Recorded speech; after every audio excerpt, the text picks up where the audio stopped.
It's about that time of day again. My name is Joseph. It's Thursday evening, March the 16th, 2017. Welcome back to your nightly newsletter. We're covering crude oil, S&P, gold, euro, and FDAX this evening. Crude is bearish, and this trading range, combined with three levels of support below us, tell us the best option tomorrow is to look for traps. The S&P is bearish, and a spike in range tonight is giving us plenty of opportunities for tomorrow. But we're sitting on a big support level ahead of quadruple witching, so our plan is to stay patient and wait for some proof tomorrow. Gold is bearish after hitting the FOMC target from last night's newsletter, but we're sitting at support, which tells us to be watching for two scenarios tomorrow. The euro's bullish, but we've reached the target I gave you guys in last night's newsletter, and this trading range earlier in the session today tells us this next pullback on the euro is going to be very important for both sides of the market. The FDAX is bearish, but we have three clues in the chart this evening telling us tomorrow might be a relatively sloppy session and to stay patient for more clues. Now, boy, we're ready to wrap up an amazing week in our trade room, an amazing week here on this nightly newsletter, and we have a strategy for tomorrow's quadruple witching Friday. The markets got their FOMC targets out of the way today from last night's newsletter, and now we're setting our sights for what should be a relative short, low volume environment as we go to this third Friday of the month of March. Before we jump into these charts, though, I do want to remind you, the only place to watch the full-length version of this video is on our blog at sidewaysmarkets.com. If you're watching the video right now on our YouTube channel, it's only a small snippet on the YouTube channel. Not to worry, there's a link in the description of that YouTube video. Follow that link. Come join me on the blog at Sideways Markets for the full-length version and all 5 markets. While you're here, don't forget, join the mailing list. I'll send you an email every evening when our nightly newsletter goes live. Follow me on social. I'm always posting important charts, links, and updates throughout the day on my many social media channels.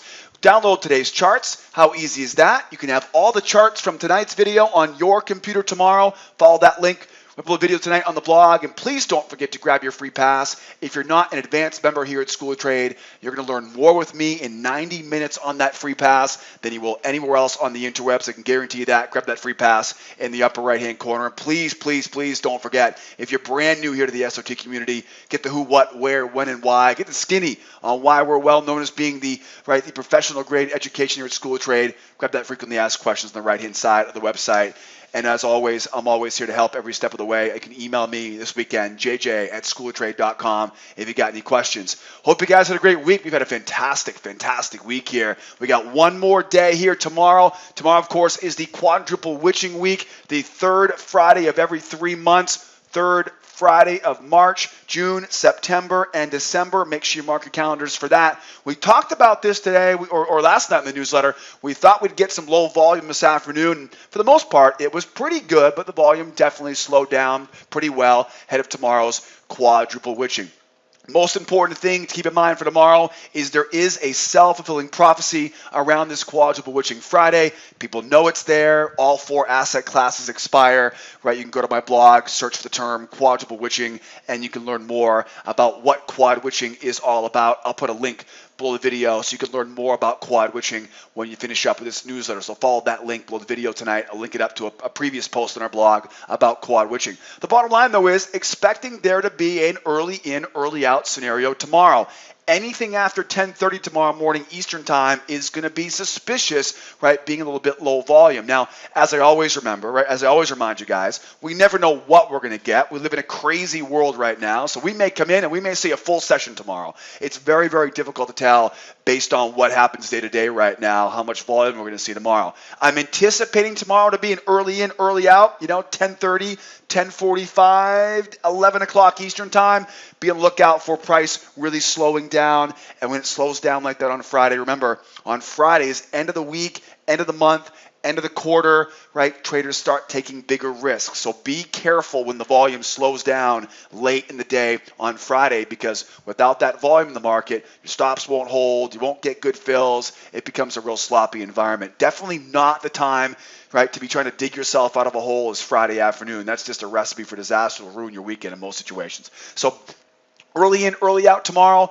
Quad witching, there's no real major news associated with it. Just expecting there, right, to be a little bit lower volume. With that said, tomorrow, really the only major news tomorrow is the industrial production report at 9:15 a.m. Eastern time. There's not much coming out of Europe. There's not much here in the U.S. tomorrow. I would imagine shortly after 9:30, the NYSE opening bell, most markets will spend an hour or so, with their normal volume. But again, after 10:30, 10:45, keep an eye on volume dropping tomorrow. It's been a fantastic week. And this is a really good example this week of how, even though it was quad witching, there was still a ton of great tradable opportunities if you know where to be looking for it. Now, with that said, as I always remind you, we're only as good as our trading scenario tomorrow. Let's get ready for tomorrow. Got a big day here coming tomorrow. Again, about a half day, but we want to finish up this week here on a real great note. We've had a great week with you guys in the newsletter. It's been a great week in our trade room. Looking forward to the great day tomorrow as well. Crude is bearish with a spike in range this evening, which tells us to look for selling opportunities up above the range. If price tries to break lower, we then, of course, don't want to chase the move lower, right? Rather, our plan is to look for a successful breakout pullback below that no trade zone with a target at the prior week low, which will act as a price magnet on Friday, right? And of course a runner at the measured move tomorrow. As you can see here today, the day pretty much spent most of the day here today in bear mode. We saw a real strong break higher here to finish off that target we talked about on last night's news with the FOMC target.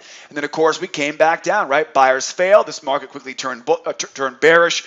We spent the entire session this morning in our trade room looking for sell sides, and it was a relatively easy day to the sell side. Really good example there of once those buyers failed and they were able to hold that pullback, right, going lower. This market was a bear market, and we had nothing to do, right, but sell for the rest of the morning. With that said, really tight little narrow channel there, right? That was a really easy channel to find this morning. Real tight narrow channel. The bears get down to their double down. They correct. Really great example, right? Down to the double down, correct.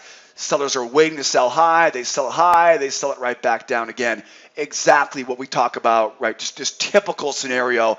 Bears in control. They reach their objective at the double down. They take their profit. Price rises up. As price rises up, there are more bears waiting, right? And they get sold right back down again. Now, interesting here, right? They kind of overshot that low by a little bit and then got sucked right back up in. Being sucked right back in, that creates this trading range, right? Double tops, double bottoms, that creates the range that we're currently in right now. This is a bear move into a trading range, and anytime we have, call this a spike in range if you want to, right? Anytime we have a strong directional move into a trading range, right, we know there's a directional bias to it right now. So it's not just your regular old trading range, right? Buy low, sell high. This is one of those trading ranges where we want to have a bias to the downside. So our plan for tomorrow, using this trading range, really, and we're going to see a couple of these tonight, right? Strong move down into that trading range.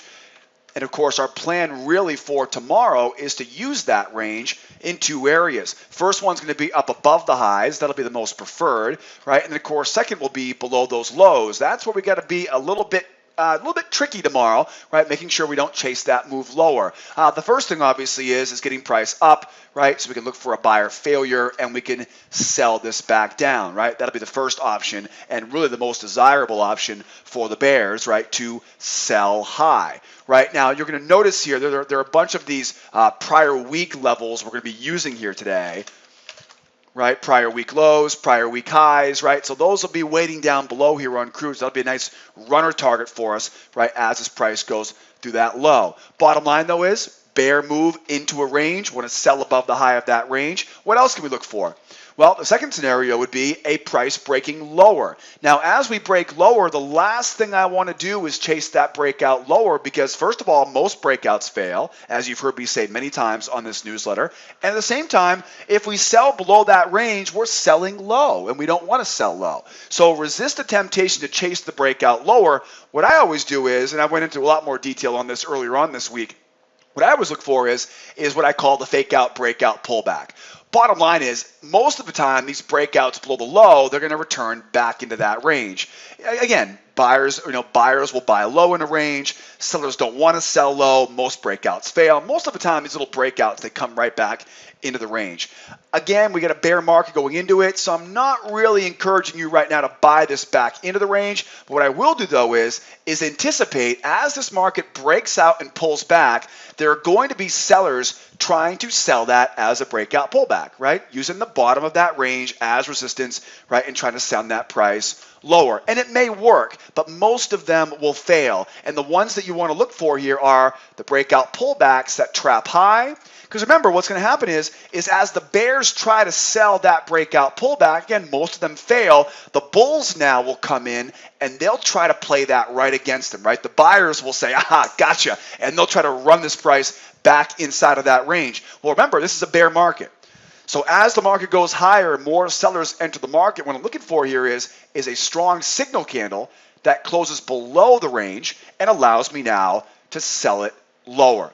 I call this the fake out breakout pullback because it basically capitalizes on the fake out breakout, right? Price going back into the range, and it also identifies the fact that buyers, counter trend buyers, are very, very important. Remember that counter trend buyers are on the wrong side of this market when it comes to the bias, and I'd like to sell into their stops. Buyers are trying to catch the bears on the wrong side, but remember, it's a bear trend, which means if those buyers fail, I'm waiting there to sell into their stops, which should be waiting right down below these prior swings. Very, very simple strategy there when it comes to a trading range, right? Either get it up and sell it back down, or look for, again, right, that breakout pullback, right? Little trap, little foolery right around the lows there. Don't sell the breakout. Look at that trap and then sell there from there, right? So that's a good kind of illustration for you of what to expect for tomorrow. And we're going to a couple of those we're looking at here tonight. So strong move down into that trading range. Again, you can see what happens when price tries to break outside of that range, right? It usually gets snapped right back up in. We're looking for a price to go up inside the battle zones. We can sell it back down. At the same time here, as price goes lower, we now have this little no trade zone down here. And this is where I really want to pay attention to. Obviously, I'd like to get that price below it, trap high, and then sell, right? Really making sure we're clearing below that 45, right? And making sure we're not selling into that prior week low and that prior day low. That's going to be the challenge. Remember, we talk about this all the time. Towards the end of the week, we start seeing last week's highs and lows start acting as a price magnet. So wouldn't surprise me at all to see us run down, get stuck around this prior week low, right, and possibly form another range down here tomorrow, right? And if that's the case, we'll do the same thing, right? Up and then back down, et cetera, et cetera.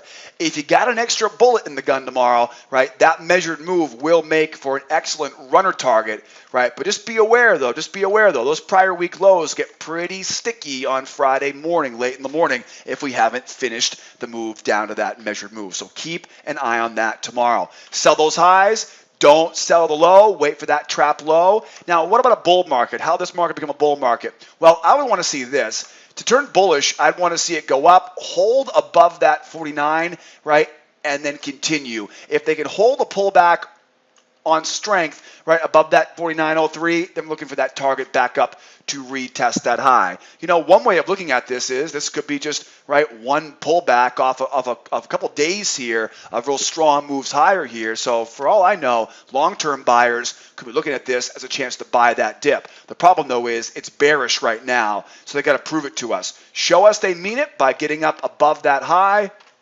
right, above that high. Show us they could hold that pullback above the 49.03, and then we can go up, right, and look for that move higher. If we do get that move higher, don't forget the objective is back to that high, right? So watch for, as we go up, watch for traps. If we do get that target, watch for traps right below that range. We've talked about that scenario a few times this week on the newsletter. I'm not going to go into too much detail on it right now, but if we do just run right back to the high here quickly overnight, right, don't buy the high, look for those traps right below that range. And again, I would encourage you to go back and watch earlier videos from the newsletters earlier this week where we documented that, such as last night's newsletter, right, trading that news breakout. Make sure you watch that video from last night for more information on how to grab real strong moves, right, and profit from those tomorrow. So pretty good plan of attack there for the crude. crude, it really all has to do with where we go tomorrow and how long we get tomorrow, again, because of its quadruple witching Friday. S&P is bearish and trading at the high of a spike in range right on top of the previous week's high.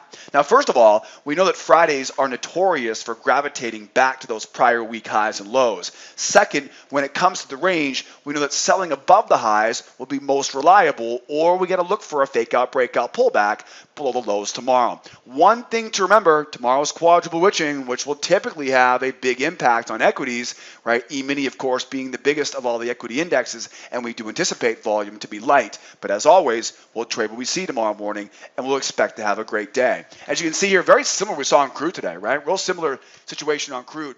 As we